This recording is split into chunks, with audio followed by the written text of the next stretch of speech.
ụmụ agbọghọbịa na-atụ egwu ịnụ ụlọ be nna ha. Onye cheta ịnụ ụlọ be nna ya, obi a na-amapụ ya.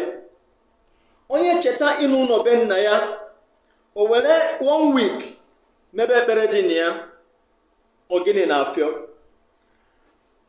Ihe butere ihe wee bụrụ na amamihe ndị mmadụ ma banyere pawa dị n'ana na ha ji eme mpụ. Ịgwọ ọgwụ abụrụ ọdịnala, ọ dịkwara onwe ya iche. Onye ụka na-aje ụka ọfụma, ọ mara anya ọgwụ ọ ya agwọ gwọ tọọtọ. Onye alakụba ya agwọ, onye ọdịnala ya agwọ. Onye ịgba pin, enye ure, enye ọkụ, ụkwụ abashu, ihe na-ewuzi ọkịrị mgbawa isi, ihe na-ewuzi kịta. Now, achọ m meka mmekọ unu ghọta na arọburu gboo na ndị Igbo na pawa ha nwere n'obodo ka eji edozi.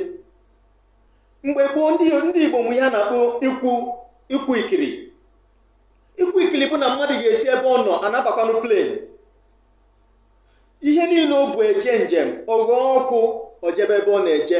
O etu ụfọdụ ndị dibịa si eme njem, o etu ụfọdụ ndị mmadụ si eme njem. Mgbe gboo isi na that is why ije n'ụwa niile ị ga-afụ a sign na ndị Igbo were once there.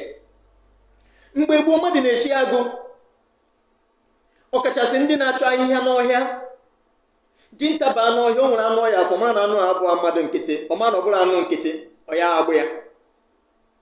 Ihe eji eshi agụ bụ ka e were chọpụta ihe dị omimi in the world. Ndị dibịa mgbe gboo, ndị ma mgbọrọgwụ, ndị ma ahịhịa na-akpọte ndị nwụrụ anwụ, onye nwụrụ anwụ. Resurrection ọ dị n'Igbo na-eme eme. Mana anyị bịa chọpụta na ha bịa fụ ihe jekọ ime, wee sị mba na transfer some of this power to this new generation rụrụ arụ na arụ ga-eme. Marazie ebe ọ bụ na ihe maka esi akwụ ekiri na onye jejucha ohi, ọ nọrọ n'ime bank ebe ọ nọ zuo ohi, ghọọ ọkụ, kwụọ ikiri ma isie. Ọ bụrụ na anyị maka esi eshi agụ, ịchọ nwaanyị eju, ịtọ n'otu agụ, echebiri ya n'ụzọ. Ndị gboo mana o nwegasịrị some sciences, some arts ahapụrụ. Ndị manye ya ewewele ya wee na-eme arụ. Enye ure. Ụfọdụ ụmụ nwaanyị nọ be nna ha, mmadụ kechiri ha debe. Mmadụ kechiri ha debe. Mana o nwere ihe nchọrọ ịgwa ụnụ nwa bụ ndị ma onye ọgwụ wee were ya na-eme arụ. Geenụ m ntị ọfụma, gụchanụ ntị unu. So ọ bụ na ọgwụ ọbụla mmadụ ịgwọrọ dị ka nwa ọ mụrụ. Ọgwụ ọbụla mmadụ ịgwọrọ, maka na ihe dị n'ọgwụ bụ okwu ọnụ. Imecha etinyeghị okwu ọnụ ma ndị ire.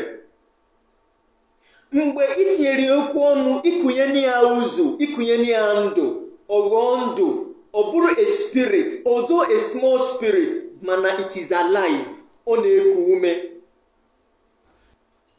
Iwere zipụ ọgwụ si anya jere na onye dị etu a, ọ chọrọ ka ọ kụchere nwa okorobịa ka ọ gasasịara ihe.